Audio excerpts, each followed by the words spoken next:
See on sinu looma retseptileht. Siin sa saad luua retsepte, aga selleks on vaja lisada toiduaineid. Sa võid need lisada kas riipkoodi skaneerides või siis otsinguga. Oletame, et ma tahan süüa kartulit koos kodujuustu ja heeringaga. BitLab arvutab automaatselt ära kogused, mis siis sobivad sinu kaloraažiga.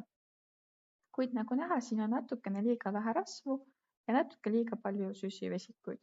Ja nüüd, kui ma vaatan peale, siis tegelikult ma nii palju kartulit ei sooviks. Ma sooviksin süüa 200 grammi.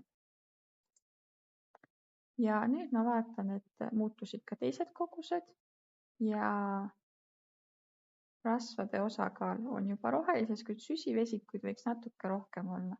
Ma veel muudan natukene 10 grammi kartulit juurde ja retsept on kenasti paigas. Juhul, kui neid asju ei saa roheliseks, siis see on ka okei, aga väga soovituslikud on need ikka saada roheliseks.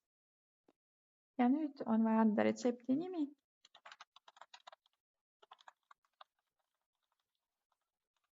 Soovi korral saad kirjutada ka juhendi, valmistamise aja ja seejärel seda retsepti võib salvestada, siis see jääb alles sulle sinu retseptiraamatusse või sa võid lisada ainult kavasse või toidupäevikusse, siis see retsept on ühekordne ja oletame, et kui ma täna sain seda ära, siis homme juba seda retsepti ei ole kuskil.